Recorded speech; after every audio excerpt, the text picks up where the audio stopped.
Imagine waking up tomorrow with infinite money. Not metaphorically infinite, actually infinite. You have as much as you need, whenever you need it, forever. No limits, no consequences, no scarcity. And if you're like most people, your immediate reaction is that this would solve everything. Your problems would vanish. Your stress would evaporate. You'd finally be happy. But what if I told you that infinite money might actually make you deeply, persistently miserable? If that sounds counterintuitive, stick around, because we're about to explore one of the strangest paradoxes of human psychology, the way scarcity quietly manufactures meaning, and how abundance can hollow out the things that make life worth living. First, let's talk about anticipation. Right now, you probably want something. Maybe it's a trip you're saving for.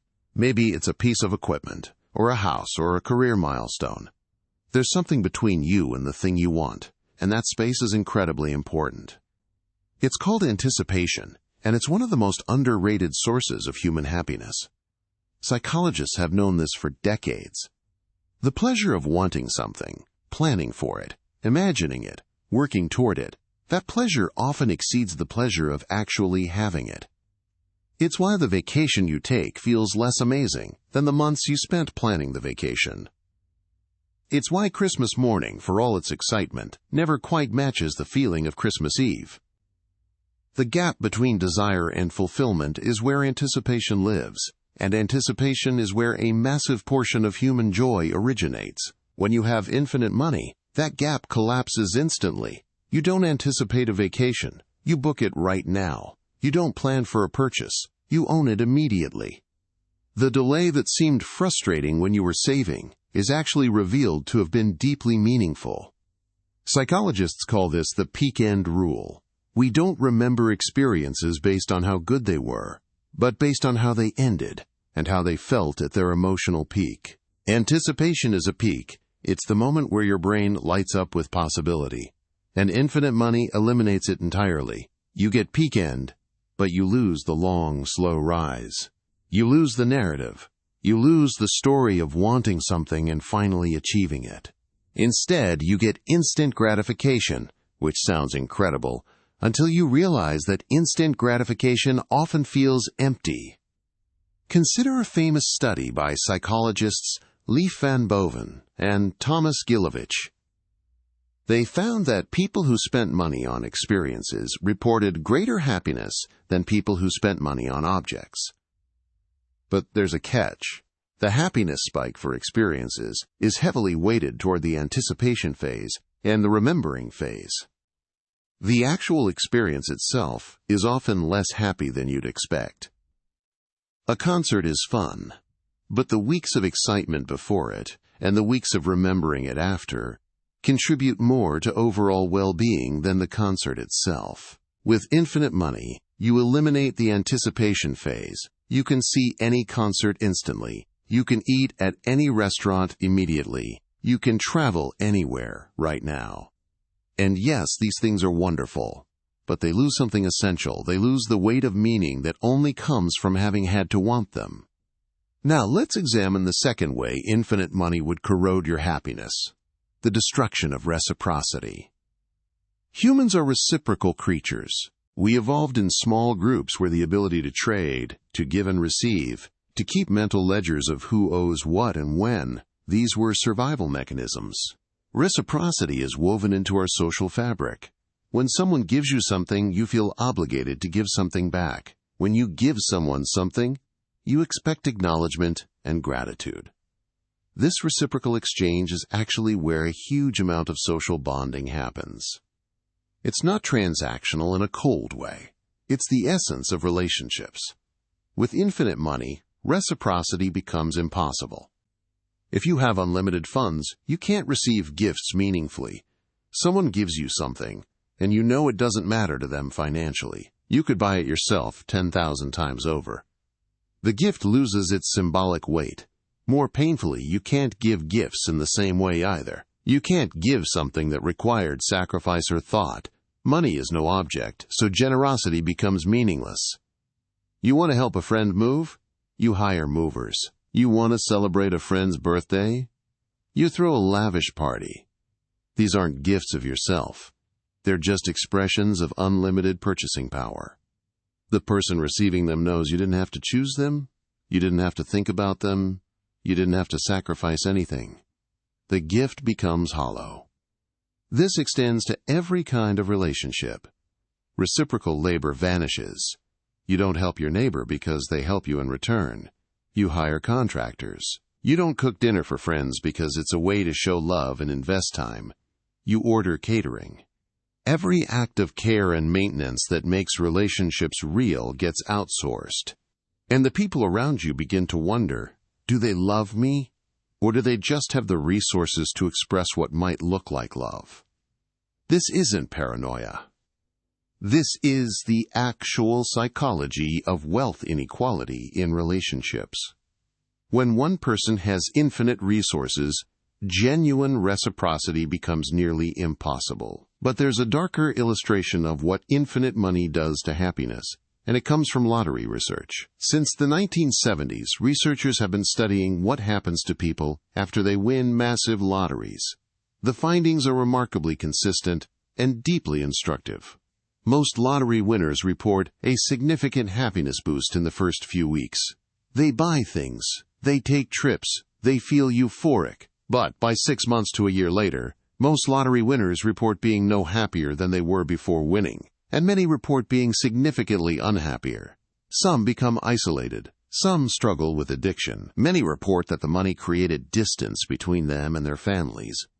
People wanted things from them. Relationships felt transactional, and they couldn't trust whether anyone genuinely cared about them. One of the most striking findings is that lottery winners often become less engaged with their lives. They stop pursuing hobbies because they don't have to. They stop pursuing careers because money is no longer a motivator. They stop pursuing relationships with the same intensity because they don't need anyone anymore. The removal of constraints doesn't free them. It paralyzes them. Without scarcity, without lack, without the pressure of having to choose and sacrifice, many lottery winners report a kind of existential emptiness. They have everything and feel nothing. This pattern is so robust that some researchers have called it the hedonic adaptation treadmill. We adapt to our circumstances relatively quickly. You get the amazing thing you wanted, and within weeks or months, it becomes your new normal. The happiness boost fades. You return to your baseline level of contentment.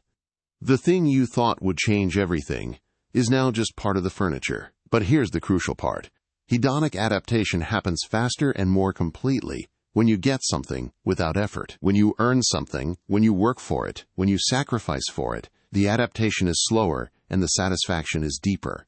This is why lottery winners often report less long-term happiness than people who build wealth gradually. The work makes the wealth meaningful. With infinite money, hedonic adaptation is instantaneous and total. You get the mansion, and it's just a place you live. You get the luxury car, and it's just transportation. You get the perfect vacation, and by day 3 you're bored. There's nothing to adapt to because there's no scarcity to overcome.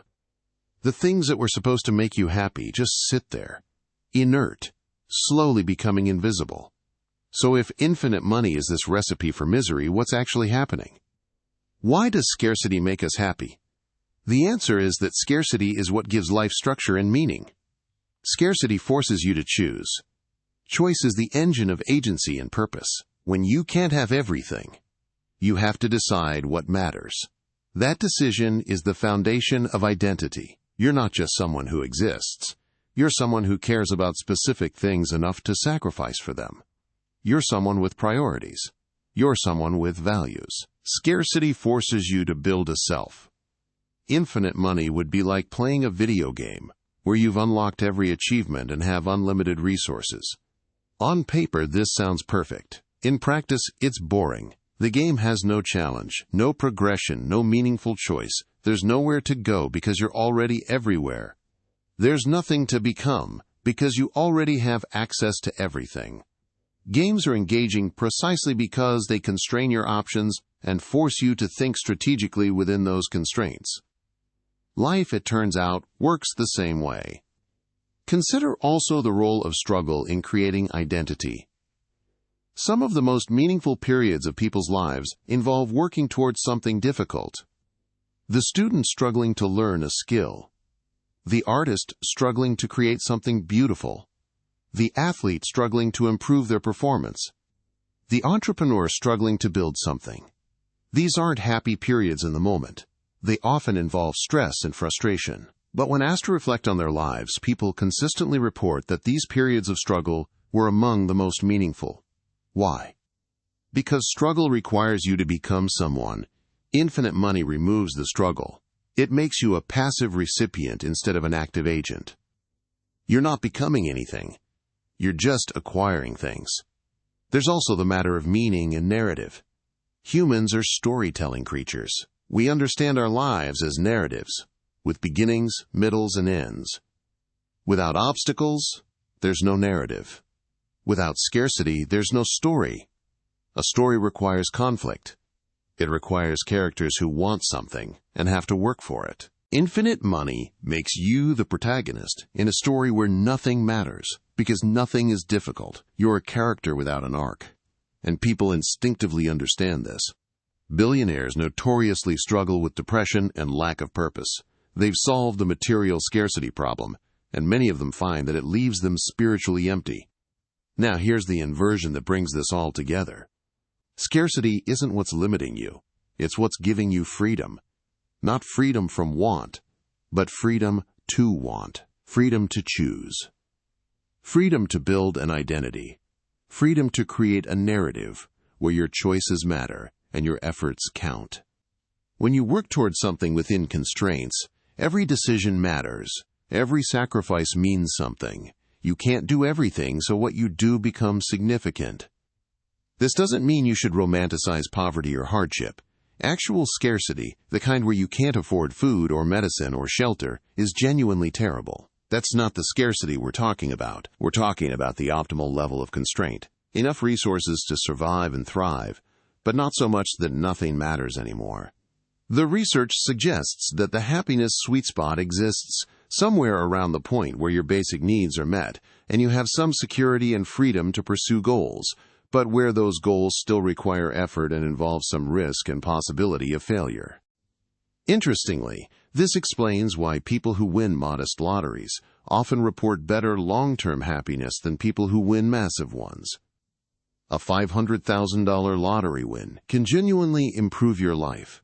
It can eliminate debt, create security, fund an education, start a business, but it doesn't remove all scarcity. You still have to choose what to do with it. You still face constraints. You still have to think and plan and sacrifice.